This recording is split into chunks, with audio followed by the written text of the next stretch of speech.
Claire Marchand avait 62 ans. Elle vivait dans un appartement modeste, au 3e étage d'un immeuble ancien du quartier Montplaisir, à Lyon. Chaque matin, elle préparait du thé vert avec 2 tranches de pain grillé, tartinées de confiture maison, et nourrissait son vieux chat, Mistral. Mais cette routine n'avait rien de paisible. Depuis 12 ans, sa vie avait changé à jamais, le jour où sa fille Camille avait quitté la maison en abandonnant derrière elle un petit être fragile, sa propre fille, Léa. Léa avait à peine 3 mois à l'époque. Elle ne pleurait presque jamais, ne réagissait pas au sourire, ne suivait pas du regard les mouvements. Les médecins furent des formels quelques mois plus tard. Léa était autiste, avec des troubles sensoriels sévères. Claire, déjà retraitée, avec un souffle au cœur et une pension minime, n'avait pas hésité une seconde. Elle prit l'enfant dans ses bras, signa tous les papiers de tutelle et décida de l'élever seule. Les premières années furent une lutte constante. Les structures médicales adaptées étaient rares, les aides de l'État lentes et insuffisantes. L'école du quartier refusa l'inscription de Léa à cause de son profil difficile. Claire se battit. Elle écrivit des lettres, prit des rendez-vous avec des assistantes sociales, frappa à toutes les portes. Elle apprit à reconnaître les signes de détresse sensorielle, à adapter les lumières, les sons, les matières. Elle apprit surtout à écouter les silences de Léa. Les voisins murmuraient. Certains regardaient Claire avec pitié, d'autres avec jugement. C'est pas son rôle à son âge. La mère a bien fait de partir, trop dur. Mais Claire ne répondait jamais. Elle baissait les yeux puis retournait chez elle, là où Léa l'attendait, les yeux grands ouverts, fixant les ombres qui dansaient au plafond. Pendant toutes ces années, Camille ne donna aucun signe de vie. Pas une lettre, pas un appel. Claire tenta bien, au début, de la retrouver. Elle contacta d'anciens amis, fouilla sur Internet, alla même jusqu'à déposer un signalement de disparition. Mais rien. Le nom de Camille s'était effacé, dissous dans la foule. Léa grandissait doucement. À 6 ans, elle disait quelques mots, toujours les mêmes, comme des formules magiques. À 9 ans, elle reconnut la musique de Chopin et demanda à écouter le même morceau tous les soirs. À 11 ans, elle refusait toute nourriture rouge. Claire s'adaptait. Elle avait abandonné l'idée d'une vie normale. Son quotidien était rythmé par les besoins de Léa, par ses angoisses, ses rituels, mais aussi par ses moments d'émerveillement. Un jour, alors que Claire était à bout, après une nuit blanche à calmer une crise violente, une voisine frappa à la porte. Elle proposa de rester 1 heure avec Léa pour que Claire puisse aller marcher. Ce petit geste, anodin, redonna à Claire un peu d'espoir. Elle comprit qu'elle n'était pas entièrement seule. Elle commença à tisser lentement un cercle de confiance, composé d'enseignants spécialisés, de bénévoles, de parents d'enfants différents. Vers l'âge de 13 ans, Léa commença à manifester un intérêt étrange pour l'écran d'ordinateur familial, vieux et lent. Claire la surprit à déplacer la souris, à cliquer, à ouvrir des logiciels sans aide. Un éducateur spécialisé, curieux, lui installa un programme de dessin numérique. En quelques semaines, Léa passait des heures entières, absorbée, traçant des formes, des schémas, des symboles. Ce fut le début d'une nouvelle étape. Mais Claire, à ce moment-là, ne voyait en cela qu'un moyen de calmer Léa, de canaliser son énergie. Elle n'imaginait pas que derrière ces heures de silence se cachait une intelligence brillante, méthodique, presque obsessionnelle, une graine prête à éclore, à transformer une vie de silence en une force inattendue. Elle n'aurait jamais pu prévoir ce qui allait suivre. Pas plus qu'elle ne pouvait deviner que le passé, celui qu'elle croyait enterré à jamais, allait revenir frapper à sa porte avec la violence d'un orage. Léa avait grandi dans un univers fait de silence, de routines millimétrées et d'une relation unique avec sa grand-mère, Claire, qui, avec une patience inépuisable, avait appris à communiquer avec elle sans mots inutiles. Elle ne forçait jamais les choses. Elle n'attendait pas de Léa des gestes d'affection classiques, ni des performances scolaires exemplaires. Elle voulait simplement qu'elle se sente en sécurité, qu'elle puisse exister dans le monde à sa manière, sans se sentir étrangère à chaque regard posé sur elle. Mais même dans ce cadre protecteur, Claire avait souvent peur. Peur de ne pas être à la hauteur, peur que Léa ne puisse jamais s'adapter à la vie adulte, peur de ce qu'il adviendrait d'elle lorsqu'elle ne serait plus là. Ces pensées la hantaient, les nuits où Léa, incapable de dormir, errait dans l'appartement en traînant sa couverture favorite derrière elle, ou restait assise pendant des heures à fixer une image fixe à l'écran. C'est au début de ses 14 ans que quelque chose changea. Claire le remarqua d'abord par de petites choses. Léa semblait moins agitée face à certaines stimulations visuelles. Elle supportait mieux les lumières de la cuisine. Elle réagissait discrètement aux changements d'intensité sonore. Mais surtout, elle passait désormais le plus clair de son temps devant un vieux ordinateur portable que Claire avait reçu d'un centre communautaire. L'appareil était lent, parfois capricieux, mais Léa le manipulait avec une aisance presque inquiétante. Un jour, alors que Claire faisait le ménage, elle aperçut Léa tapant du code sur un écran noir. Des lignes, des symboles, des chiffres. Cela n'avait rien à voir avec les logiciels de dessin qu'elle utilisait auparavant. Curieuse, Claire observa sans interrompre. Elle ne comprenait rien à ce qu'elle voyait, mais elle devinait que quelque chose de plus profond se jouait. Quand elle osa demander à Léa ce qu'elle faisait, celle-ci répondit simplement « un outil », rien de plus. Dans les semaines qui suivirent, Claire vit Léa dessiner des schémas sur des feuilles, griffonner des diagrammes sur les murs de sa chambre avec des marqueurs lavables. Elle assemblait des idées, construisait des séquences, organisait des structures.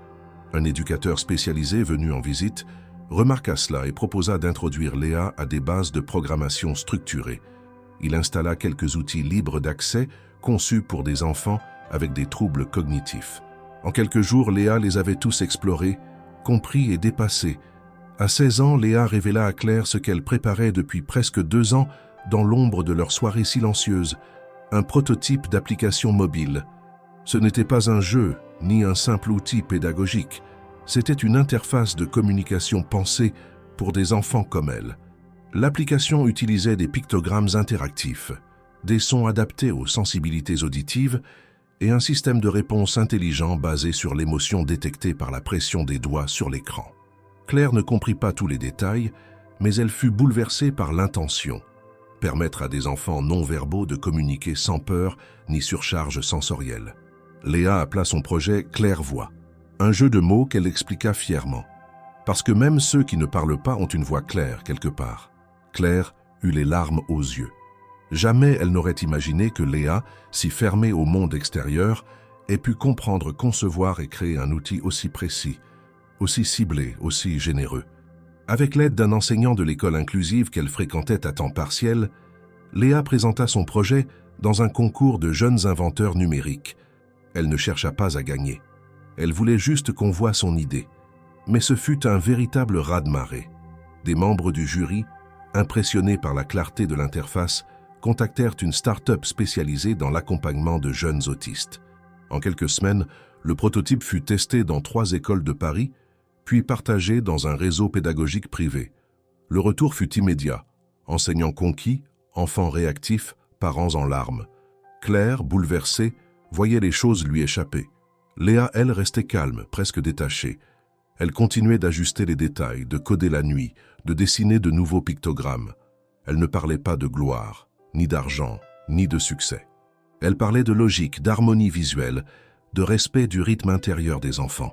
C'est un samedi matin, alors que Claire étendait le linge sur le balcon, qu'un coup de téléphone bouleversa leur tranquillité. Un investisseur canadien, ayant découvert l'application à travers une conférence en ligne, voulait organiser une visioconférence avec Léa. Il était prêt à financer le développement complet de Claire-Voix, en échange d'un partenariat technique. Claire ne savait que répondre. Léa, elle, accepta. D'une voix ferme et posée, elle demanda un délai de 2 semaines pour finaliser la première version. Les 2 semaines passèrent dans un mélange de tension, de concentration et de petits bonheurs suspendus. Claire préparait des repas chauds, nettoyait l'appartement, répondait aux courriels pendant que Léa peaufinait chaque détail. Elle laissait son téléphone branché toute la nuit, de peur de manquer un appel important. Elle se demandait chaque jour comment une enfant, que l'on disait perdue dans son monde, avait pu construire une telle passerelle vers celui des autres. La visioconférence se déroula un mardi matin, dans le calme absolu de leur salon. Léa présenta son application avec une clarté redoutable. Elle répondit aux questions techniques, détailla les parcours utilisateurs, expliqua les choix graphiques. Le verdict tomba 2 jours plus tard. L'application serait intégrée dans un programme pilote international avec un financement initial d'un peu plus d'1 million de dollars pour sa mise en production et sa distribution gratuite dans les écoles publiques francophones. Claire, en apprenant la nouvelle, s'effondra sur le canapé. Pas de fatigue, Pas de tristesse, mais un choc émotionnel profond. Tout ce qu'elle avait sacrifié, tous ces silences, toutes ces nuits blanches, toutes ces peurs muettes, tout cela venait de se transformer en quelque chose d'immense. Léa, elle, ne célébra pas. Elle fit simplement une mise à jour silencieuse de son code en y ajoutant une section dédiée aux grands-parents aidants. Elle la nomma « Section Claire » et ce soir-là, pour la première fois depuis des années, elle s'assit sur le canapé à côté de sa grand-mère, posa sa tête sur son épaule et resta là, sans un mot. Mais leur paix fragile était sur le point d'être interrompue, car au milieu des lettres de félicitations et des contrats à signer se glissa une enveloppe brune, sans fioriture, venue d'un cabinet juridique de Bordeaux. Claire sentit immédiatement que rien, plus rien ne serait simple désormais. L'enveloppe était posée sur la table depuis le matin. Claire l'avait déplacée 3 fois sans l'ouvrir, incapable de trouver le courage. L'épaisseur du papier, l'aspect officiel de l'entête imprimée et le cachet d'un cabinet d'avocats basé à Bordeaux formaient une combinaison qui glaçait le sang. Finalement, à la tombée de la nuit, quand Léa s'était enfermée dans sa chambre, casque sur les oreilles, Claire prit un couteau à beurre et ouvrit lentement le pli. À l'intérieur, plusieurs feuilles imprimées, agrafées, commençaient par une formule juridique froide et directe. Notification préalable d'action en reconnaissance de droits successoral et économiques, au nom de Madame Camille Marchand. Claire sentit ses mains trembler. Elle relut le nom 3 fois, incapable d'associer cette formalité écrite à sa propre fille, disparue depuis 12 longues années. La lettre précisait que Camille, en sa qualité de mère biologique de Léa, revendiquait une part équivalente à 50% de tous les revenus générés par l'application développée par sa fille. Elle se déclarait éloignée temporairement pour raisons personnelles, mais n'ayant jamais renoncé à ses droits parentaux. Claire dut s'asseoir. L'absurdité du document la heurtait de plein fouet. Camille, qui n'avait ni écrit, ni appelé, ni même envoyé un mot à l'anniversaire de Léa, osait maintenant réclamer une part de ses accomplissements, comme si ces 12 années de silence n'étaient qu'une parenthèse effacée par une signature d'avocat. Claire sentit une colère ancienne, profonde, enfouie depuis le départ de sa fille, remonter à la surface. Mais au-delà de la rage, une peur plus viscérale s'installait. Et si Camille avait effectivement un fondement juridique? Et si Léa, bien que majeure dans quelques mois, pouvait être l'objet d'une décision de justice en faveur d'une mère absente? Le lendemain, Claire contacta un avocat local, Maître Desroches, recommandé par un ancien collègue. L'homme, d'un calme rassurant, prit le dossier, le parcourut, puis leva les yeux vers elle. « Ils essaient de tester votre réaction. C'est une pression indirecte. Rien n'est encore déposé officiellement. » Mais il lui conseilla tout de même de réunir tous les documents prouvant qu'elle avait seule assumé l'éducation, les soins, les dépenses et l'encadrement de Léa. Pendant les jours qui suivirent, Claire fouilla chaque tiroir, chaque boîte. Elle retrouva les bilans médicaux, les lettres d'orthophonistes, les carnets scolaires annotés, les tickets de pharmacie, les relevés bancaires. Elle construisait, sans le savoir, un mur de preuves, une ligne de défense que personne ne pourrait ignorer. Léa, de son côté, ne posait pas de questions. Elle remarquait bien les silences prolongés de Claire, les coups de téléphone fermés, les larmes retenues. Mais elle ne disait rien. Elle observait. La nouvelle de l'application avait continué à se répandre. Des journalistes spécialisés en technologie et inclusion l'avaient relayée. Une émission télévisée préparait un reportage. Des écoles belges, suisses et canadiennes manifestaient leur intérêt.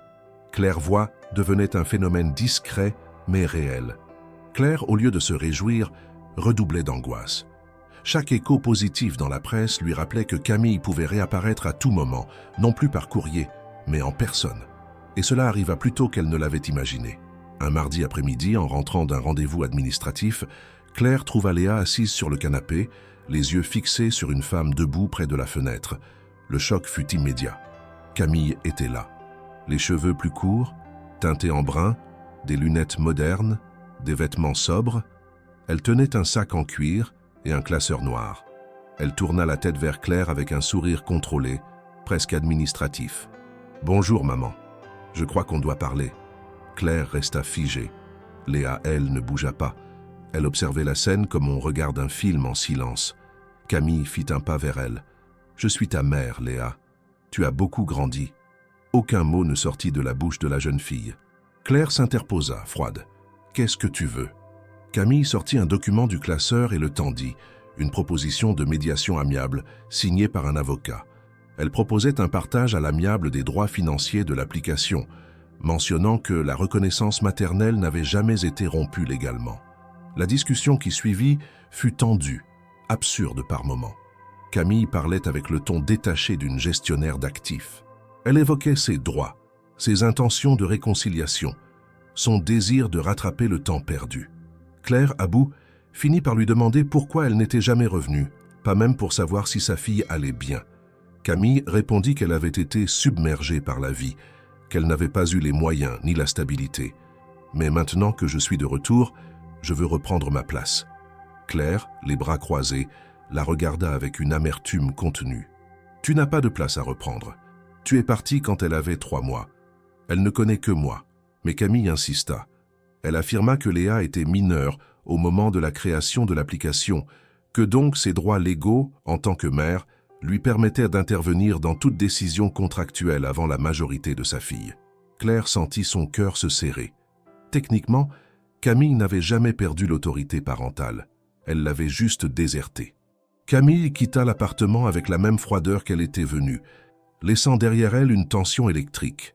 Claire, effondrée dans la cuisine, tenta de reprendre son souffle. Mais c'est Léa qui, ce soir-là, s'approcha d'elle pour poser la seule question qu'elle n'avait jamais formulée en 16 ans. Pourquoi elle est partie? Claire mit plusieurs secondes à répondre. Elle n'avait jamais voulu salir l'image de Camille auprès de Léa, même en son absence. Elle choisit la vérité, sans haine. Elle avait peur, elle était jeune, elle ne savait pas comment aimer, alors elle a fui. Léa ne répondit pas. Elle se leva, marcha lentement jusqu'à sa chambre et ferma la porte. Mais quelque chose avait basculé. Pour la première fois, Léa ne paraissait plus ignorer la réalité extérieure. Elle l'analysait, elle la décodait. Et dans le silence de cette nuit-là, pendant que Claire relisait les lettres d'avocat, Léa, derrière la porte close, rouvrait son ordinateur. Non pas pour coder, mais pour observer. Le matin suivant la visite de Camille, Claire sentit dans l'air un poids nouveau, comme si quelque chose s'était effondré entre les murs de l'appartement. Les gestes quotidiens perdaient leur logique. Faire chauffer de l'eau, tartiner une tranche de pain, répondre à un message, tout devenait mécanique. Léa, quant à elle, conservait son mutisme apparent, mais son regard semblait avoir changé. Moins distant, plus dirigé, plus présent. Claire le perçut immédiatement, bien qu'aucune parole n'ait été échangée entre elles au sujet de la visite. 3 jours plus tard, une nouvelle convocation arriva par voie postale. Cette fois, elle était signée directement par l'avocat de Camille, Maître Loiseau, basé à Bordeaux. Le document annonçait une intention ferme de procédure si un accord financier n'était pas trouvé dans les 15 jours. La lettre était rédigée avec une neutralité tranchante, précisant que Camille souhaitait résoudre la situation à l'amiable dans l'intérêt de l'enfant mineur, mais se réservait le droit d'entamer une action judiciaire si nécessaire. Claire prit rendez-vous avec Maître Desroches le lendemain. L'homme, calme mais désormais plus direct, la mit en garde. Si elle engage une procédure avant la majorité de Léa, elle peut tenter d'argumenter une gestion conjointe des droits, même si vous avez tout assumé. Claire se crispa. Elle commença à envisager sérieusement une guerre juridique. Le stress s'intensifiait. Léa, dans son silence actif, codait plus que jamais. Claire ne savait pas si elle fuyait ou si elle construisait une forme de riposte. Quelques jours plus tard, Camille revint. Mais cette fois, elle n'était pas seule.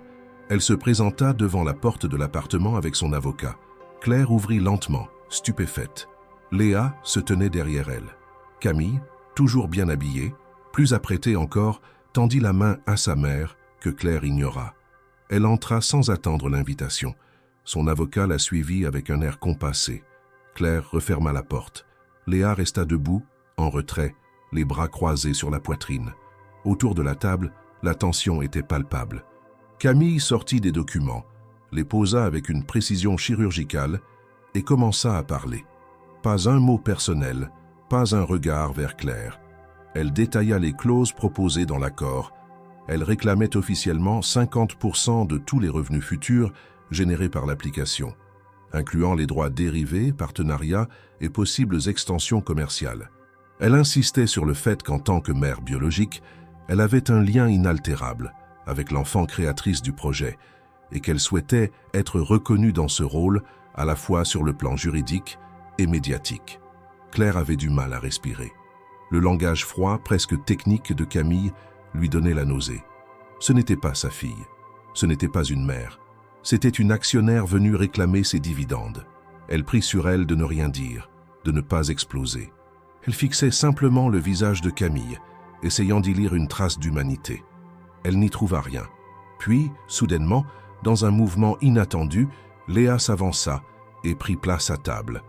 Le silence se fit. Elle posa les mains à plat sur le bois et regarda sa mère dans les yeux. Son expression était neutre, mais son regard précis, attentif. Elle murmura simplement « Laissez-la parler ». Le ton était calme, posé, sans animosité. Camille sembla déstabilisée, mais reprit immédiatement la parole, cette fois sans note, sans avocat. Elle parla longtemps. Son monologue débuta par des souvenirs vagues de sa grossesse, des craintes qu'elle avait ressenties à 20 ans, de l'isolement, de l'impression d'avoir été engloutie par une vie qui ne lui appartenait pas. Elle raconta comment, après la naissance de Léa, elle avait paniqué face à l'absence de lien, à l'angoisse permanente, au silence de l'enfant, à son regard vide, à ses réactions imprévisibles. Elle reconnut être partie sans prévenir, avec seulement un sac à dos pour respirer. Elle évoqua ensuite ses années d'errance, des petits boulots mal payés, des tentatives de reprise d'études avortées, une relation amoureuse toxique, puis la précarité. Elle dit avoir souvent pensé à Léa, mais que la honte et la peur l'avaient toujours empêchée de revenir. Et puis un jour, j'ai vu l'article sur l'application, et je me suis dit « il est temps ». Claire, en l'écoutant, ne comprenait qu'une chose. Camille n'était pas revenue pour sa fille, mais pour une opportunité. Pendant tout ce temps, Léa ne détourna pas le regard. Elle écouta, impassible, les détails de cet abandon justifiés par des phrases abstraites, par des termes flous comme tempête intérieure, impossibilité émotionnelle, reconstruction personnelle. Pas une seule fois, Camille ne prononça les mots « je suis désolée » ou « je regrette ». Elle constatait, elle expliquait, mais elle ne s'excusait pas. Lorsque Camille eut terminé, le silence s'installa à nouveau. Claire avait les poings serrés sur ses genoux. L'avocat de Camille proposa alors une pause, afin de laisser chacun digérer les éléments échangés. Mais Léa, avec une voix à peine plus haute, déclara « Je n'ai rien à digérer, j'ai tout compris ». Le reste de la rencontre fut bref. Camille, sentant peut-être qu'elle n'obtiendrait pas ce qu'elle espérait par la voie émotionnelle, insista pour un accord écrit. Claire refusa. L'avocat prit note. Ils partirent. Le soir, après avoir tout rangé, Claire s'assit sur le fauteuil du salon, les yeux vides. Léa s'approcha d'elle avec une tablette entre les mains. Elle ouvrit un dossier. C'était un enregistrement. Toute la conversation. Chaque mot de Camille. Chaque justification, chaque absence de remords. Claire la regarda, surprise. Léa précisa « C'était légal, j'ai prévenu au début ». Claire se souvint vaguement que Léa avait posé son téléphone au début de l'entretien, sans y prêter attention. Elle ne savait pas encore ce que Léa comptait faire avec cet enregistrement. Mais elle comprenait une chose. Sa petite fille, si longtemps enfermée dans son propre monde, avait désormais pris le contrôle du récit. Elle n'était plus spectatrice, elle était actrice. Et cela changeait tout. Depuis la visite où Camille avait vidé son sac avec un aplomb déroutant, l'appartement de Claire s'était rempli d'un silence différent. Ce n'était plus ce calme familier que partagèrent depuis des années la grand-mère et sa petite-fille, mais un silence dense, tendu, chargé d'une attente invisible. Léa, en apparence, avait repris ses habitudes. Elle se levait tôt, travaillait sur son ordinateur, répondait brièvement aux messages de ses collaborateurs à l'étranger, validait des étapes techniques de l'intégration de claire-voix dans les établissements scolaires partenaires. Mais Claire savait que quelque chose s'était ouvert en elle, une blessure peut-être, ou simplement une lucidité douloureuse. Elle observait Léa avec plus d'attention que jamais. Les gestes restaient précis, les routines intactes, mais il y avait une forme d'électricité dans son regard, comme si chaque mot de Camille résonnait encore à l'intérieur. Et pourtant, Léa ne posait plus de questions. Elle n'évoquait pas la conversation, ni le passé, ni les prochaines étapes. Elle conservait le fichier audio de l'entretien comme un document figé, pas encore utilisé. Claire ne savait pas si elle attendait le bon moment ou si elle hésitait encore sur ce qu'elle voulait réellement en faire. Pendant ce temps, Des rumeurs commencèrent à se propager dans leur quartier. Camille avait été vue discutant avec des commerçants, se présentant comme la mère de la jeune prodige. Certains voisins rapportèrent à Claire qu'elle avait accordé une interview à une radio locale, dans laquelle elle parlait de son combat pour rétablir le lien avec sa fille, en insistant sur le fait qu'elle avait été écartée par sa propre mère. Claire, abasourdie, chercha l'émission sur Internet. Elle trouva un extrait, court mais tranchant, où Camille affirmait qu'elle avait toujours voulu revenir, mais que Claire l'en avait dissuadée, prétendant que Léa ne voulait pas d'elle. Elle ajouta que la fortune soudaine de sa fille avait provoqué une fermeture agressive de la part de sa mère, qu'elle qualifia de barrière émotionnelle toxique. Claire sentit une rage froide l'envahir, non pas à cause de l'argent, ni même à cause de l'entretien lui-même, mais à cause de cette manière insidieuse qu'avait Camille de se dédouaner de tout. Elle réécrivait l'histoire. Elle prenait les années de sacrifice, les nuits sans sommeil, les rendez-vous médicaux, les démarches administratives, et elle les transformait en actes de manipulation. Et le pire, c'est que cette version commençait à circuler. Des messages anonymes arrivaient sur les réseaux sociaux du projet Clairvoix. Certains reprochaient à Claire de cacher la mère biologique. D'autres accusaient même Léa d'avoir été instrumentalisée. La violence de ces propos bouleversa Claire plus profondément que tout ce qu'elle avait vécu jusqu'alors. Elle tenta d'en parler à Léa, mais la jeune fille se contenta d'un hochement de tête. Puis, elle retourna devant son écran, impassible. Claire, impuissante, décida de prendre du recul. Elle se rendit au cimetière, là où reposaient ses propres parents. Elle resta longtemps assise sur un banc, à regarder les feuilles tomber. Pour la première fois depuis des années, elle se sentit vieille, usée. Non par l'âge, mais par l'accumulation invisible des années de lutte. Elle ne regrettait rien, mais elle commençait à sentir le poids de toutes les décisions prises. Seule, sans appui, avec comme seule boussole l'amour qu'elle portait à cette enfant qu'on disait différente, mais qu'elle avait toujours vue comme lumineusement singulière. À son retour, elle trouva une enveloppe sur la table de la cuisine. Pas de tampon juridique cette fois. Une simple feuille manuscrite, signée par l'avocat de Camille. Il y proposait une dernière tentative d'accord extrajudiciaire avant d'introduire une procédure officielle. L'enjeu avait changé. Camille ne demandait plus la moitié, mais désormais 40%. Elle avançait l'argument d'avoir perdu sa carrière pour assumer la maternité dans l'ombre et qu'elle méritait une compensation. Claire éclata de rire, un rire sec, nerveux, incontrôlable. C'était grotesque. La maternité dans l'ombre, elle qui avait disparu sans un mot, sans un appel, sans même un vêtement pour sa fille. Claire ne répondit pas à la lettre. Elle la jeta dans le bac de recyclage sans même la montrer à Léa. Mais l'attitude de Camille changea à nouveau. Elle devint plus insistante. Elle se présenta à l'école de Léa un matin, sans prévenir. Elle attendit à la sortie. Les enseignants, alertés par Claire, la gardèrent à distance. Mais Camille parvint à approcher un groupe de journalistes présents sur place pour un reportage sur Clairvoix. Elle leur raconta son histoire, son combat de mère, son exclusion injuste. Un article fut publié le lendemain sur un site à large audience, dressant un portrait trouble de la situation. Claire y était décrite comme une grand-mère possessive, refusant à sa fille biologique le droit de renouer avec Léa. Camille apparaissait en photo souriante, les bras croisés devant le bâtiment de l'école, avec une légende évoquant une mère en quête de justice. Claire comprit alors que le simple rejet privé ne suffirait plus. Camille utilisait désormais les médias pour faire pression. L'opinion publique devenait un outil. Léa, en voyant l'article, resta silencieuse. Mais Claire la vit prendre son téléphone, enregistrer un nouvel extrait audio et l'ajouter à son dossier. Ce soir-là, pour la première fois depuis longtemps, Claire hésita à verrouiller la porte à double tour, non par peur physique, mais par peur de voir l'espace qu'elles avaient bâti être envahi, dissous, exposé. Le lendemain, une nouvelle enveloppe arriva. Cette fois, la procédure était officiellement lancée.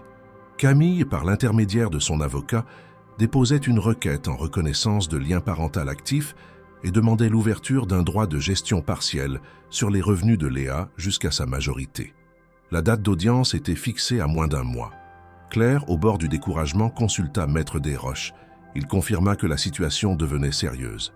La seule défense possible serait de démontrer que Camille n'avait joué aucun rôle actif, ni éducatif, ni affectif, ni économique dans la vie de Léa. Le dossier était solide, Mais cela impliquerait de tout mettre sur la table, de rendre public ce qu'elles avaient toujours gardé privé. Léa le comprenait-elle? Était-elle prête à affronter l'exposition médiatique, judiciaire, émotionnelle? Claire ne savait plus. Elle ne pouvait plus protéger Léa du monde extérieur comme elle l'avait fait pendant 16 ans. Cette fois, la menace ne venait pas de l'ignorance ou de l'exclusion.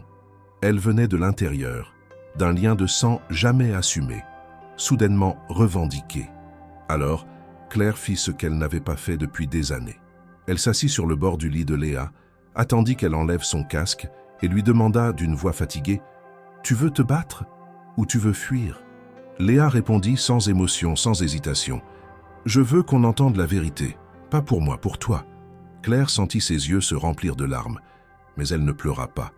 Il n'y avait plus de place pour les larmes, seulement pour l'action.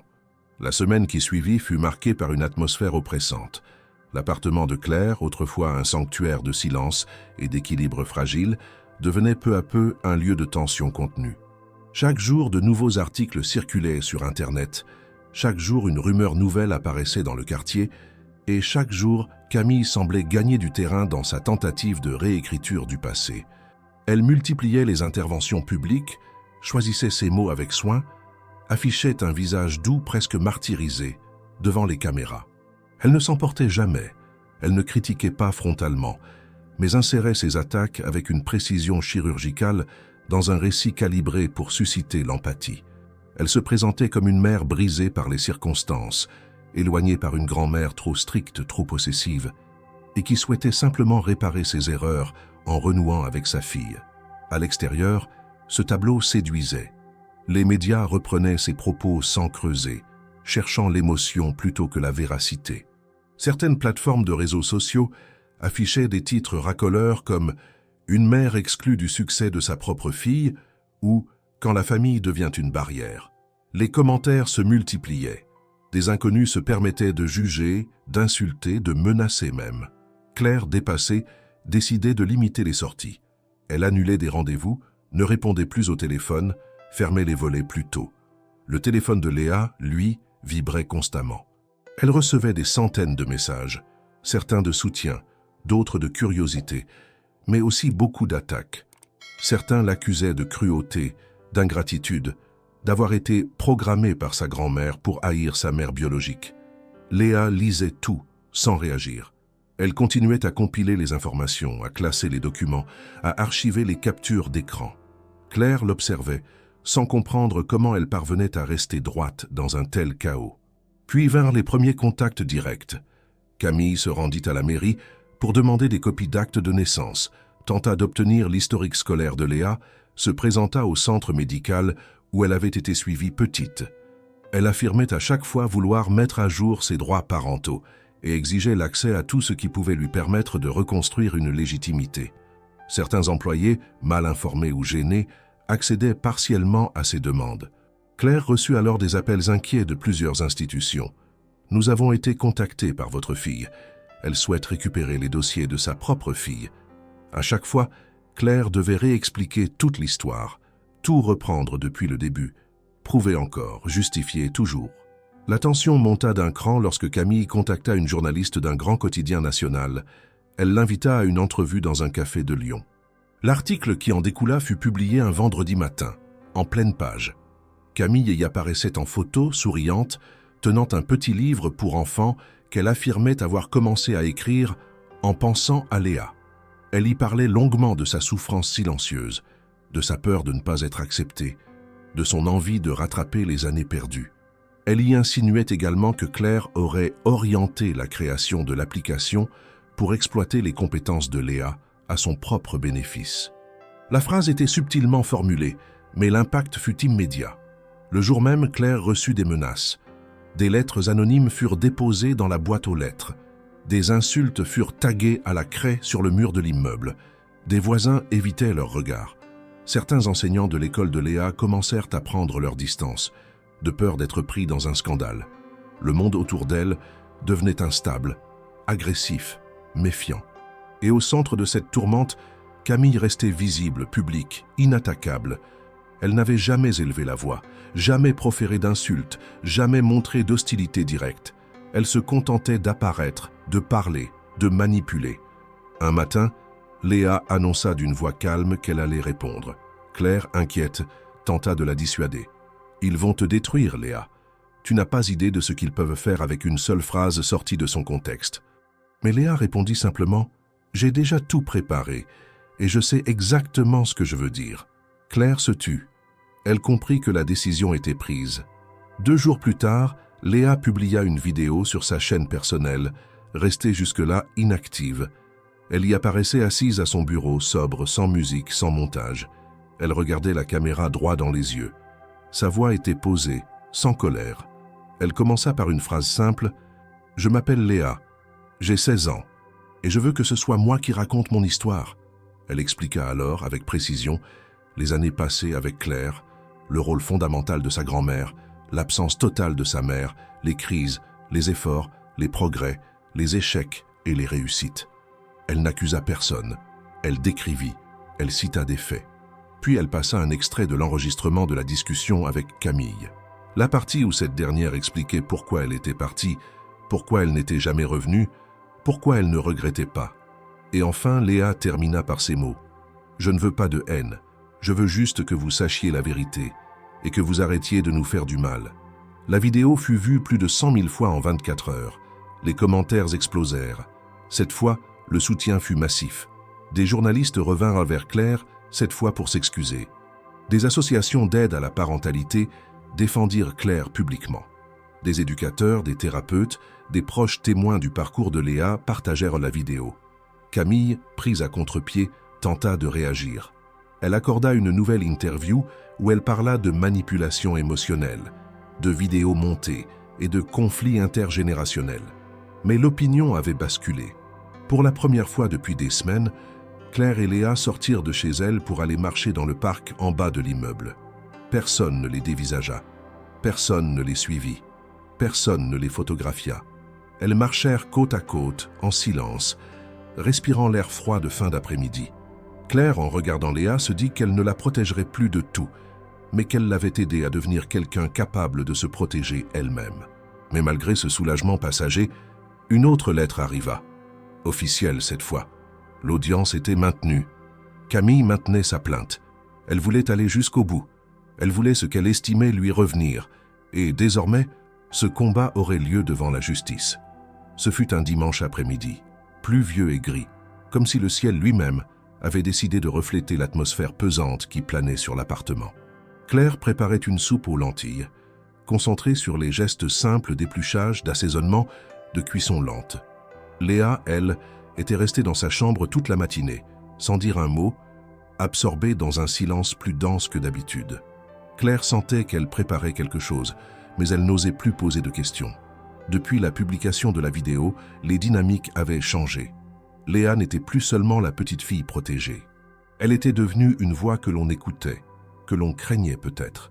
Et dans ce basculement subtil, Claire avait choisi de lui laisser l'espace de choisir quand et comment agir. Vers 15 heures, un message arriva sur le téléphone de Claire. Camille voulait passer. Elle viendrait accompagnée de son avocat pour ce qu'ils appelaient une tentative de conciliation formelle. C'était une stratégie juridique bien connue, une dernière négociation avant l'audience, pour montrer la bonne volonté du plaignant. Claire, épuisée, n'en attendait rien. Elle en informa Léa. La jeune fille, qui n'avait pas encore parlé de la journée, hocha simplement la tête et dit « Laisse-la parler ». Claire, figée, répéta mentalement la phrase. Ce n'était pas un ordre, ni une demande. C'était une décision. Elle acquiesça sans discuter. À 17 heures, Camille frappa à la porte. Elle était ponctuelle, comme toujours depuis qu'elle avait réapparu dans leur vie, comme si la ponctualité pouvait racheter 12 ans d'absence. Elle portait un tailleur sombre, un sac en cuir structuré et une expression calculée. Son avocat, un homme dans la cinquantaine au regard aussi froid que précis, la suivait. Claire les laissa entrer. Léa était déjà assise dans le salon, les jambes croisées, les mains posées sur ses genoux. Elle ne leva pas les yeux à leur arrivée. La discussion débuta par les formules d'usage. Camille parla de la vidéo qu'elle qualifia de malheureuse. Elle regretta que Léa ait eu à s'exposer ainsi au jugement public, comme si elle n'en avait pas été à l'origine. Elle rappela qu'elle ne cherchait ni vengeance ni punition, mais seulement reconnaissance, et justice économique. Son avocat insista sur la minorité légale de Léa au moment de la signature des premiers accords de partenariat, arguant que Camille, en tant que mère biologique, aurait dû être consultée, qu'elle disposait de droits parentaux jamais officiellement révoqués et que cette omission constituait une faille exploitable devant les tribunaux. Claire se contenta d'écouter, les bras croisés. Elle connaissait ce discours par cœur. Elle aurait pu réciter chaque phrase avant qu'elle ne soit prononcée. Mais cette fois, elle n'était pas seule à écouter. Léa, toujours silencieuse, fixait ses mains. Camille, elle, poursuivait avec assurance. Elle parla de ses années difficiles, de ses erreurs de jeunesse, de son désir sincère de se reconnecter avec sa fille. Elle se disait prête à abandonner toute prétention financière si Léa acceptait de l'accueillir dans sa vie, de lui permettre de reconstruire un lien, même progressif. Claire manqua de réagir. Cette phrase sonnait comme une manipulation parfaitement dosée, une tentative de renverser le blâme, de provoquer une réaction émotionnelle. Mais à ce moment précis, Léa leva les yeux. Elle regarda sa mère droit dans les yeux. Le silence se fit immédiatement. Même l'avocat, surpris, suspendit son discours. Léa inspira lentement, puis parla. « Tu es parti. J'avais 3 mois. Tu n'as pas appelé. Pas une lettre. Pas une photo. Tu ne sais pas quelle musique j'aime. Tu ne sais pas ce que j'ai vécu. Tu ne sais pas combien de fois j'ai crié sans faire de bruit. Chaque mot était prononcé avec une clarté implacable. Elle ne haussait pas la voix. Elle ne tremblait pas. Elle énonçait. Tu dis que tu veux réparer, mais tu ne veux pas réparer ce que tu m'as fait. Tu veux réparer ton image. Tu veux qu'on t'applaudisse pour avoir essayé. Mais moi, je n'ai rien demandé. Je n'ai jamais eu le choix. Et maintenant que j'existe, que je parle, tu viens pour prendre. » Camille tenta d'intervenir, la main levée, mais Léa l'interrompit d'un seul regard. « Je t'ai écouté. Je t'ai laissé parler. Et maintenant, je vais te dire ce que tu refuses d'admettre. Je ne suis pas un prix. Je ne suis pas une compensation. Et je ne suis pas une passerelle vers ta rédemption. » Claire sentit sa gorge se nouer. Elle voulait se lever, serrer Léa dans ses bras, la protéger de cette confrontation trop lourde.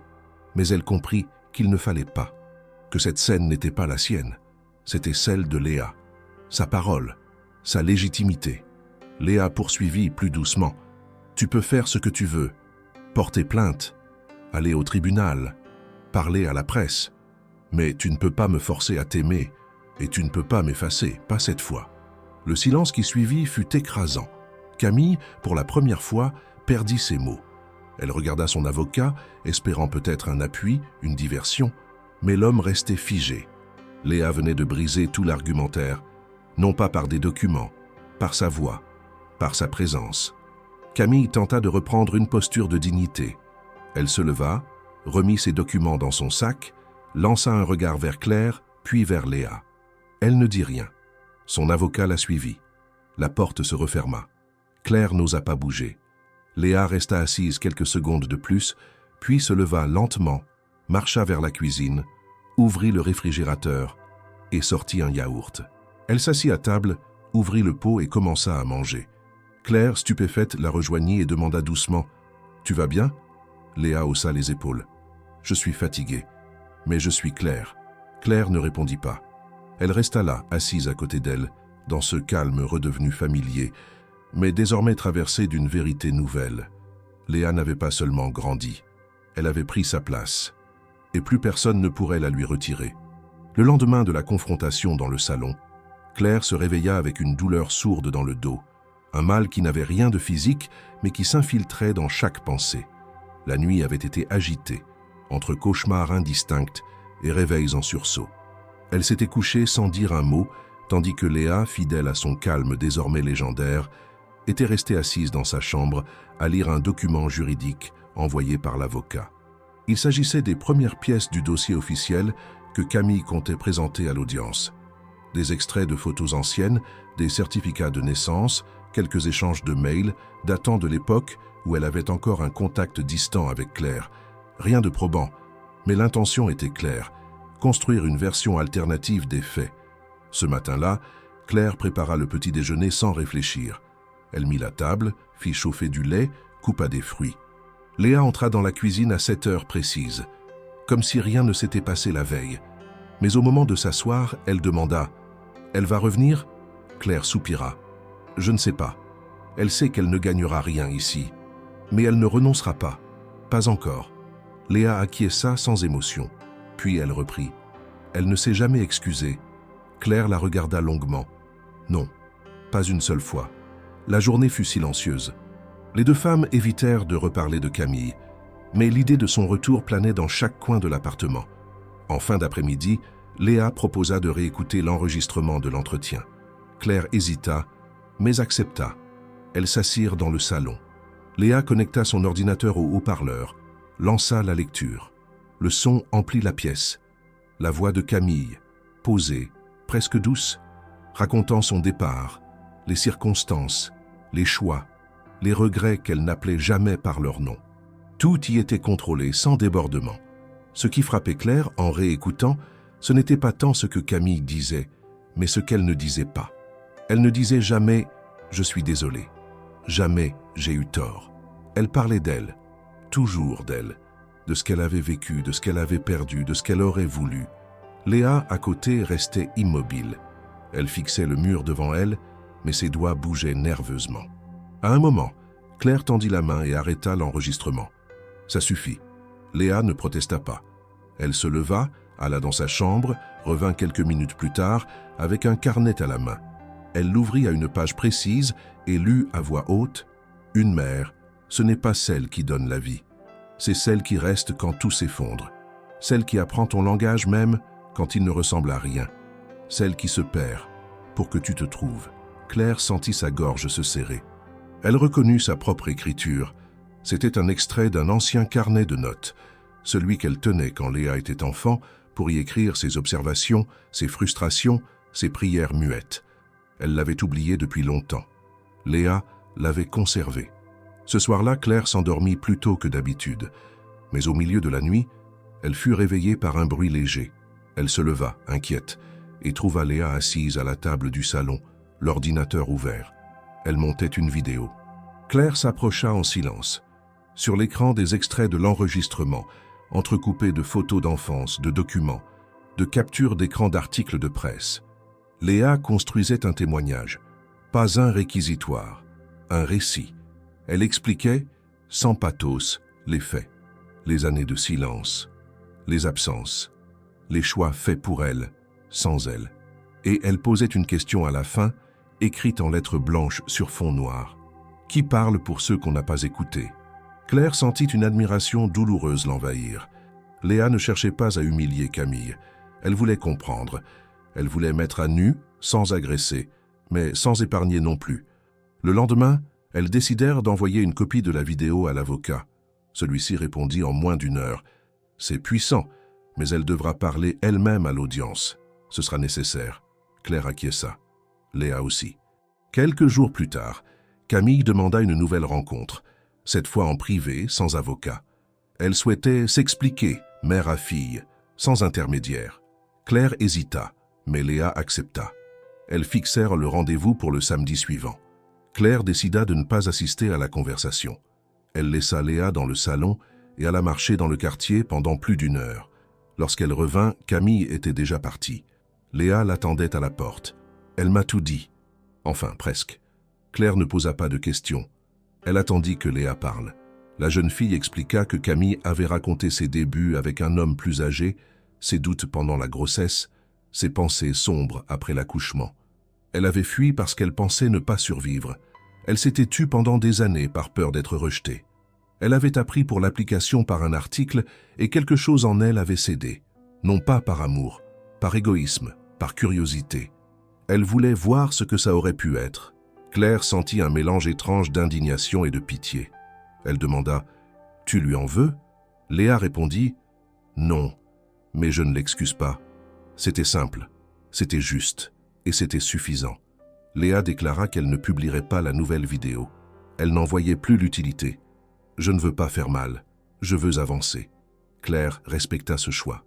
Mais elle savait que la vidéo restait là, prête, archive silencieuse d'un moment de vérité que le monde n'avait pas encore entendu. Elle savait toutes deux que la justice approchait, que les avocats parleraient de chiffres, de responsabilités légales, de droits parentaux. Mais elle savait aussi que l'essentiel avait déjà été dit, pas devant un juge, mais entre elles. dans la seule arène qui comptait, celle du non-dit enfin brisé. À l'aube d'un nouveau jour, le quartier de Lyon s'éveilla dans un calme trompeur. Les feuilles des platanes bruissaient sous une légère brise, mais à l'étage de l'appartement de Claire, le silence était épais, habité par l'attente. Depuis la diffusion de la première vidéo de Léa, la tension n'avait fait que croître. Les appels, les messages, les mails venaient maintenant de multiples fronts. Journalistes, journalistes spécialisés, avocats, associations pour handicap, universités intéressées par l'application. Le téléphone de Léa vibrait sans cesse, sans qu'elle n'y réponde. Claire pensait parfois qu'elle ignorait tout simplement la sonnerie, mais elle savait maintenant que ce n'était pas le cas. Chaque son était entendu, chaque notification reçue, mais aucune réaction visible. Ce matin-là, une enveloppe simple, sans marque ni tampon officiel, fut glissée sous la porte de l'appartement. Claire l'aperçut en entrant. Elle la rapprocha de la table du salon, la posa, hésita, puis la laissa. Elle réserva l'action à plus tard. Pendant que l'eau chauffait pour le café, elle repensa à tout ce qui avait mené jusqu'ici. Les nuits blanches, les crises de Léa enfant, les courriers administratifs, les rendez-vous interminables, et maintenant cette course folle vers le succès et la reconnaissance. Elle secoua la tête. Elle ne regrettait rien. Mais elle se sentait lasse, fatiguée, vieillie. De l'autre côté de la table, Léa entra, posa son ordinateur sur un coin, ouvrit doucement l'enveloppe, en sortit une clé USB noire. Elle la regarda un instant, puis la déposa sur la surface du bois et fixa la grand-mère. C'est arrivé hier soir, ce dossier. Elle laissa cette phrase en suspension. Claire affirma d'un signe de tête qu'elle avait compris, puis la jeune fille connecta la clé au portable. Quelques dossiers apparaissaient. Vidéos, enregistrements, factures, captures d'écran, archives de courrier électronique. Elle en ouvrit un dossier intitulé « Historique Camille ». Claire retint son souffle. Léa joua un enregistrement. La voix de Camille surgit clairement. Pas celle d'une interview publique, mais une conversation téléphonique. On entendait un bonjour hésitant, un « Est-ce que tu es là ?» vide. Puis la suite, des silences entrecoupés de phrases à voix basse. On y apprit que Camille avait demandé conseil à un ami avocat, avant même de contacter le cabinet de Bordeaux. On y entendit que la maman biologique avait anticipé la médiatisation, avait envoyé des messages anonymes aux rédactions pour préparer le terrain. On entendit aussi que des documents avaient été évoqués comme une mine d'or émotionnelle.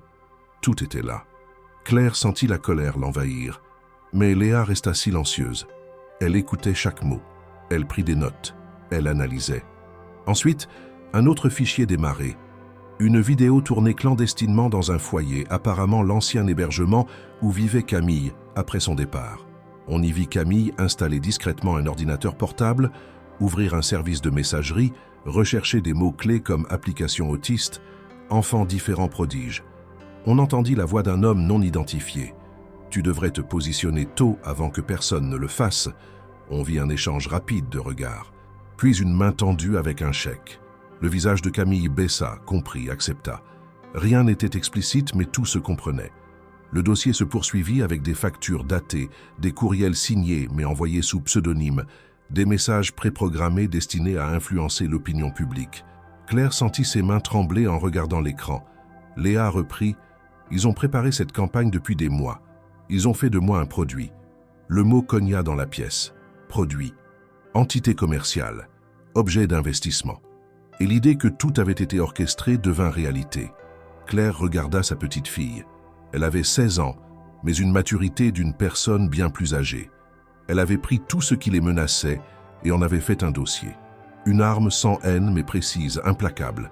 Léa fit apparaître un troisième dossier, témoignage. On y voyait des extraits d'interviews de voisins, de collègues de Camille, d'anciens camarades. Tous attestaient qu'à l'époque de la naissance de Léa, Camille avait disparu sans laisser d'adresse. Tous confirmaient qu'elle n'avait apporté aucun soutien, matériel ou affectif. On y voyait aussi des témoignages d'enseignants attestant que tous les travaux scolaires, toutes les démarches médicales avaient été financées par Claire. On y voyait des relevés bancaires, des dons, des interventions bénévoles. Toutes les pièces confirmaient un seul récit, celui de Claire. Le plus dur arriva lorsque Léa montra un dossier appelé « Projets commerciaux Clairvoix ». Elle y avait compilé toutes les propositions, les conventions, les courriels de partenaires, les contrats en cours. On y voyait des prévisions financières, roi espéré, marché francophone, licence gratuite puis modèle premium, potentiel 2 millions dans 5 ans. Mais surtout, on y voyait des emails internes qui évoquaient entrée de la maman dans la structure, visibilité médiatique attendue, usage de l'histoire personnelle. Ces documents révélaient que la tentative de Camille n'était pas uniquement parentale, mais opportuniste. Claire sentit une douleur nouvelle, le sentiment d'avoir été trahie, par sa propre fille, par la peur qu'elle avait gardée pendant tant d'années. Sa conviction pourtant ne vacilla pas. Elle avait agi par amour, sans calcul. Et maintenant l'amour se transformait en vérité. À cet instant, Léa se leva. Elle ferma l'ordinateur.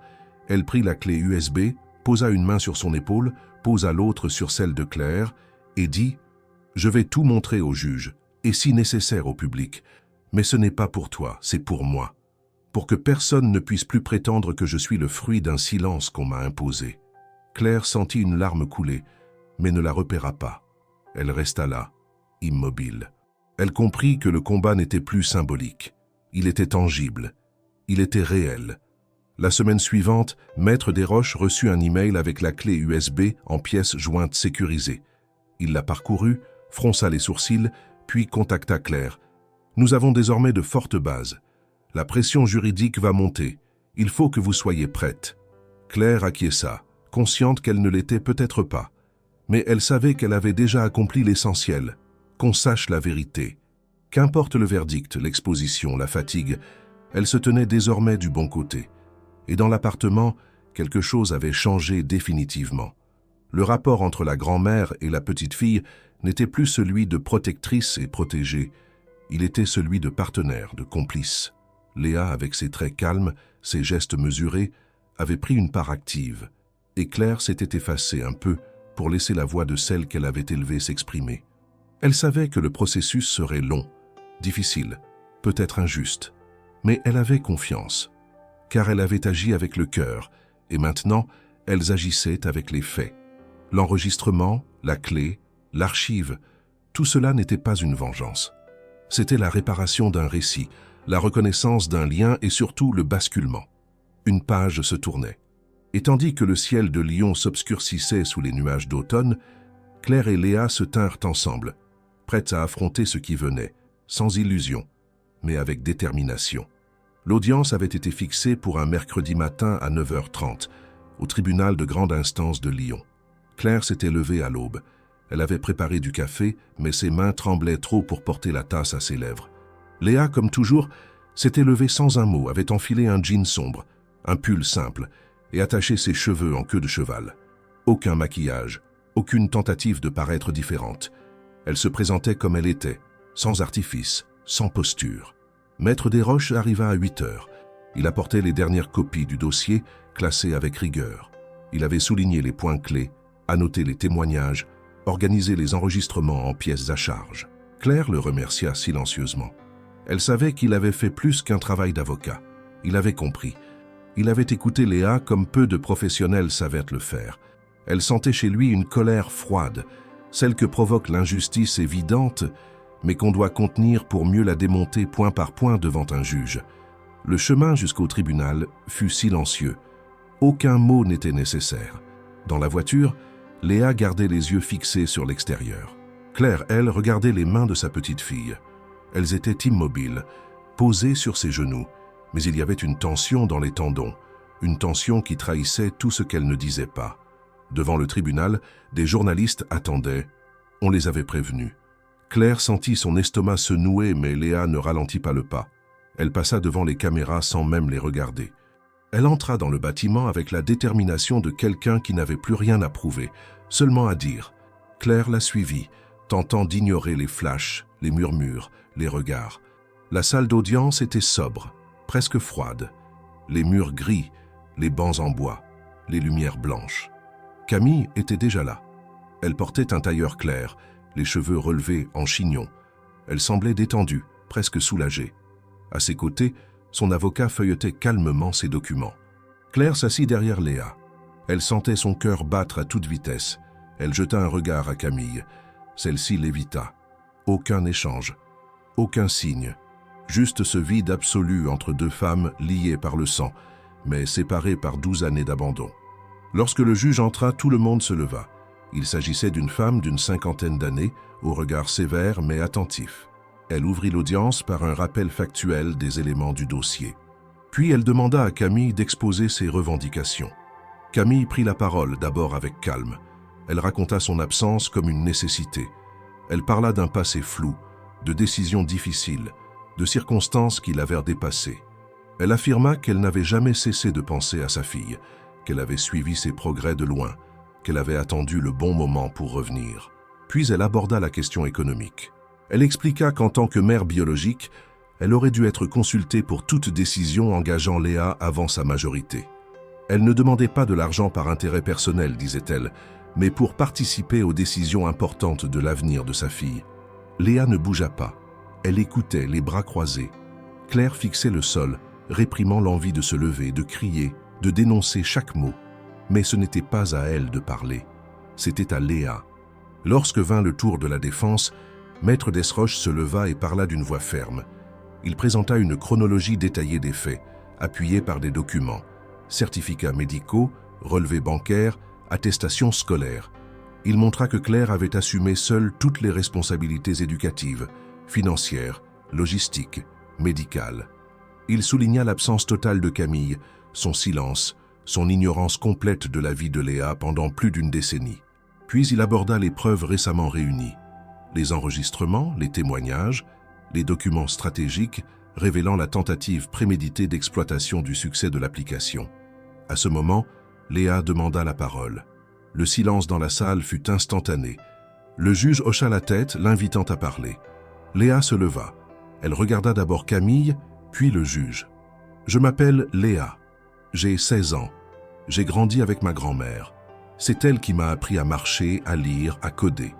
C'est elle qui était là pendant mes crises. C'est elle qui m'a protégé du monde. Ma mère, je ne l'ai jamais connue. Elle n'a jamais cherché à me connaître. Elle n'a pas participé à mes choix, à mes progrès, à mes douleurs. Sa voix était claire, stable, pas une hésitation. Je ne veux pas de conflit, je ne veux pas de vengeance. Je veux seulement que personne ne prenne ce que je suis devenu comme un trophée. J'ai créé une application parce que j'en avais besoin. Parce que d'autres enfants en avaient besoin. Je ne l'ai pas fait pour l'argent. Et certainement pas pour que quelqu'un vienne réclamer une part en agitant un lien biologique qu'elle n'a jamais assumé. Elle sortit une feuille de son dossier, la tendit au juge. C'était une transcription de l'enregistrement de la conversation avec Camille. Claire en connaissait chaque mot. Le juge lut en silence, puis elle releva la tête. « Madame Camille Marchand, avez-vous un élément attestant d'un quelconque contact, soutien ou tentative de prise en charge de votre fille entre les années de sa naissance et aujourd'hui ?» Camille resta figée. Elle ouvrit la bouche, puis la referma. Son avocat prit la parole à sa place. Il parla d'intention, d'espoir, de projet, mais rien de concret. Aucun document, aucune preuve. Le juge hocha lentement la tête. Elle leva les yeux vers Claire. « Madame Claire Marchand, votre dévouement ne fait aucun doute. La loi protège le lien biologique, mais elle reconnaît aussi l'abandon manifeste.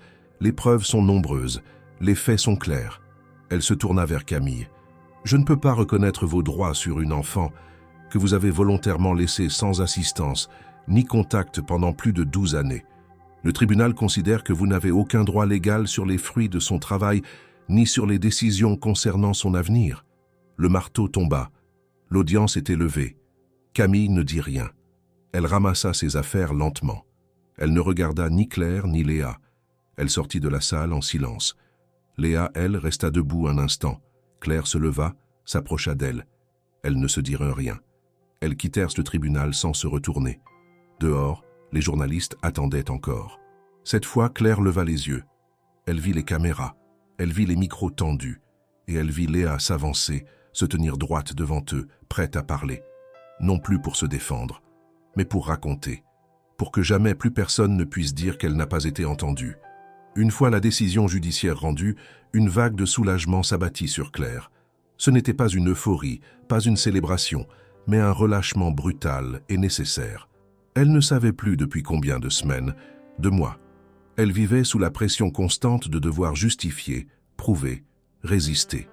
Et voilà qu'un tribunal, institution froide mais juste, venait de trancher avec clarté. Camille n'avait aucun droit.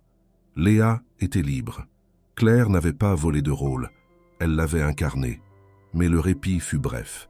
2 jours après le jugement, Claire reçut un appel de Maître Desroches. Camille, par l'intermédiaire d'un autre avocat, avait déposé une nouvelle requête. Cette fois, il ne s'agissait plus de partager les revenus de l'application, mais de contester la garde historique de Léa. Le nouveau conseil de Camille voulait rouvrir le dossier sur la base d'un vice de procédure, dans les déclarations faites à l'époque où Claire avait obtenu la tutelle. Il argumentait que Claire n'avait pas informé correctement les services sociaux de l'abandon et que Camille n'avait jamais signé officiellement la renonciation à ses droits parentaux. Claire, abasourdie, manqua de lâcher le téléphone. « C'est une blague ?» demanda-t-elle au juriste. Il répondit d'un ton neutre. « Ils tentent une dernière cartouche, mais cela va nous obliger à tout réexpliquer devant une autre juridiction. Ce sera long, et Léa devra être à nouveau entendue. » Claire sentit la fatigue lui tomber sur les épaules comme une couverture mouillée. Elle n'avait pas la force, mais Léa, en apprenant la nouvelle, ne montra aucune peur. « On continue », dit-elle simplement. Les semaines suivantes furent une nouvelle spirale, nouvelle convocation, nouveaux documents à fournir. Cette fois, les services de la protection de l'enfance furent mobilisés pour analyser les conditions de vie de Léa pendant son enfance. Claire ouvrit les portes de l'appartement à 2 inspecteurs. Ils passèrent 3 heures à prendre des notes, interroger, observer. Ils posèrent des questions précises à Léa sur ses souvenirs, ses habitudes, sa perception de la relation avec sa mère biologique. Léa répondit à tout, sans détour. Elle ne dramatisa rien, mais ne maquilla rien non plus. Elle parla de ses crises, de la patience de Claire, de l'absence d'image maternelle, du choc qu'avait été la réapparition de Camille. Les inspecteurs repartirent en la remerciant. Claire vit dans leur regard une compréhension tacite. Ils savaient, ils avaient vu pire, mais ils avaient rarement vu une résilience aussi pure. De son côté, Camille reprit les médias. Son nouveau conseil stratégique lui conseilla d'adopter une posture plus émotionnelle. Elle publia une lettre ouverte dans un grand hebdomadaire « À ma fille que je ne connais pas ». Elle y décrivait son désespoir, ses remords, son envie de réparer, sa peur d'être effacée de l'histoire. Elle avouait des erreurs, mais sans jamais les nommer clairement. C'était un texte larmoyant, rédigé pour provoquer la compassion, pour inverser la dynamique publique. Mais cette fois, le public ne suivit pas. La vidéo de Léa avait laissé une empreinte. Les documents partagés pendant le procès, les extraits d'enregistrement, les témoignages vérifiables, tout cela avait construit une vérité solide. Camille pouvait pleurer à la télévision, mais personne n'oubliait ce qu'elle n'avait pas fait pendant plus de 10 ans. Lors de l'audience suivante, dédiée à la vérification des conditions de tutelle passées, Camille tenta une autre approche. Elle déclara avoir été manipulée par son ancien compagnon de l'époque, un homme qu'elle accusa de l'avoir éloignée de son enfant. Elle affirma avoir souffert de violences psychologiques et que sa fuite avait été une réaction de survie. Elle reconnut ne pas avoir eu les moyens, ni la maturité, mais déclara que Claire aurait dû lui tendre la main à son retour, au lieu de la rejeter. L'argumentation flotta dans la salle comme une fumée épaisse. Léa, cette fois, ne parla pas. Elle avait déjà dit l'essentiel. Ce fut Maître Desroches qui prit la parole. Il souligna que même en prenant en compte le récit de Camille, rien ne changeait le fait qu'elle n'avait ni appelé, ni envoyé un courrier, ni tenté une quelconque démarche administrative pendant plus d'1 décennie.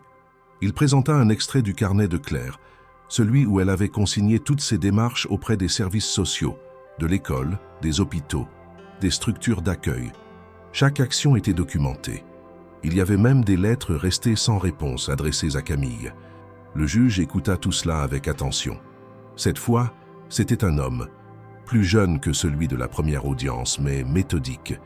Il demanda à Camille pourquoi elle n'avait jamais répondu au courrier. Elle parla de honte, de fuite, de peur. Il demanda alors « Et aujourd'hui, que recherchez-vous exactement ?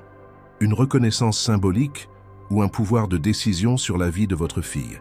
Camille répondit « Je veux juste faire partie de sa vie. » Le juge répondit froidement « Cela ne nécessite pas de contester sa garde. » Le verdict fut rendu 1 semaine plus tard.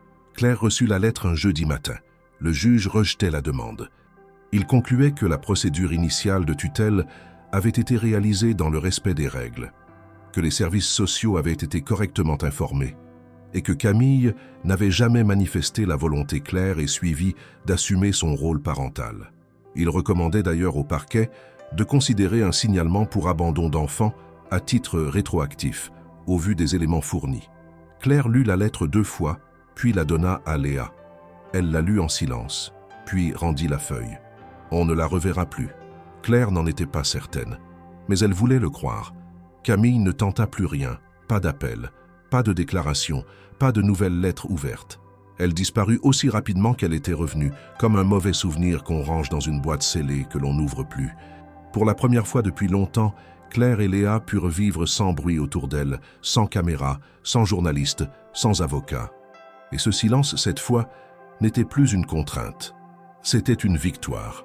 Les semaines qui suivirent la dernière audience furent traversées par un calme inattendu. Ce calme n'avait rien d'un soulagement euphorique, ni d'une paix totale, mais il marquait la fin d'une phase longue et éprouvante. Claire, pour la première fois depuis des mois, se réveillait sans avoir à consulter son téléphone avant même de sortir du lit, sans attendre un appel d'avocat, une notification de journal, une lettre recommandée déposée au pas de la porte. Elle préparait le petit déjeuner avec lenteur, en savourant la banalité retrouvée des gestes quotidiens. Le silence qui régnait dans l'appartement n'était plus celui de l'angoisse, mais celui d'une reconstruction.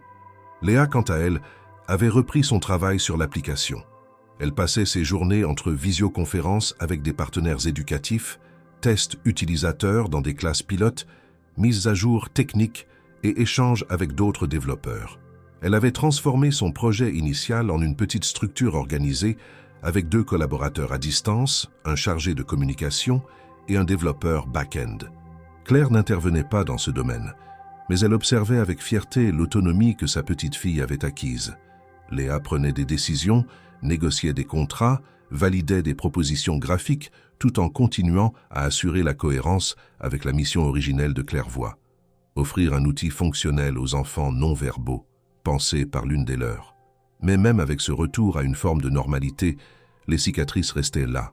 Chaque fois que Claire croisait une mère avec un nourrisson dans la rue, un pincement la traversait. Non pas de jalousie ou de regret, mais de souvenir. Elle revivait, malgré elle, le jour où Camille avait quitté l'appartement en laissant derrière elle un bébé de 3 mois et une lettre trop courte. Elle revoyait la première crise de Léa, les heures d'attente aux urgences, les rendez-vous dans les centres de diagnostic, les regards pleins de pitié ou de jugement. Tout cela restait inscrit, même si aujourd'hui le monde voyait en Léa une jeune prodige. Léa ne parlait plus de Camille. Elle ne posait pas de questions, ne faisait pas allusion à la procédure ni aux vidéos. Elle avait classé cette période dans un coin de sa mémoire, non pas comme une blessure ignorée, mais comme un chapitre refermé. Lorsqu'on lui proposait des interviews, elle acceptait parfois, mais imposait ses conditions. Elle ne répondait à aucune question sur sa mère biologique. Elle refusait qu'on résume son parcours à un drame familial. Elle ne voulait pas qu'on raconte l'histoire d'une enfant abandonnée devenue génie. Elle voulait qu'on parle de ses idées, de ses méthodes, des enfants qu'elle pouvait aider. Un jour, elle reçut une invitation d'un institut européen spécialisé dans les technologies éducatives. Ils organisaient une conférence à Bruxelles sur l'innovation inclusive et souhaitaient que Léa intervienne pour parler de la genèse de son application. Claire, en lisant l'invitation, sentit un nœud dans son estomac. L'idée que Léa prenne l'avion seule, qu'elle s'exprime devant un public international, qu'elle soit loin d'elle-même pour quelques jours, tout cela la terrifiait. Mais elle ne dit rien. Elle observa simplement Léa lire la lettre, poser son doigt sur la date et dire calmement « Je vais y aller ». Les préparatifs furent sobres. Léa refusa l'aide d'un coach de communication que l'Institut lui proposait. Elle écrivit son intervention seule dans un cahier noir en raturant, en reformulant. Elle ne chercha pas à impressionner. Elle voulait juste être claire, précise, utile. Claire l'aida à faire sa valise, la conduisit à l'aéroport et resta debout derrière la vitre jusqu'à ce que le portique de sécurité la cache entièrement. Durant les 3 jours d'absence de Léa, Claire redécouvrit une solitude qu'elle n'avait plus connue depuis l'arrivée de la petite. Elle passa beaucoup de temps à marcher dans le quartier, à s'asseoir sur les bancs publics, à observer les passants. Elle repensa à ses parents, à sa jeunesse à Lyon, à sa fille Camille, enfant. Elle tenta de comprendre, une fois encore, où les choses avaient dérapé. Mais aucune réponse claire ne venait, Seulement des sensations, une distance, une fracture invisible, une fatigue accumulée. Elle comprenait aujourd'hui que certaines ruptures ne s'expliquaient pas. Elles existaient. Et il fallait vivre avec. Léa revint le dimanche soir. Elle descendit du train avec un petit sac à l'épaule, des cernes sous les yeux, mais un sourire discret.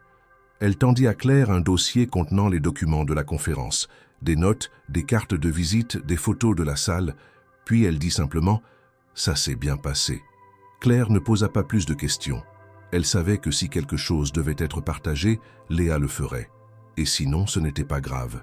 Peu de temps après, des extraits de la conférence furent publiés en ligne. Claire regarda la vidéo un soir, seule dans le salon. Léa y parlait de l'importance de l'écoute dans la conception de solutions technologiques.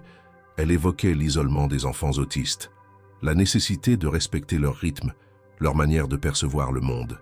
Elle expliquait, avec des mots simples mais puissants, que l'innovation ne devait jamais servir à uniformiser, mais à permettre à chacun d'exister pleinement dans sa singularité.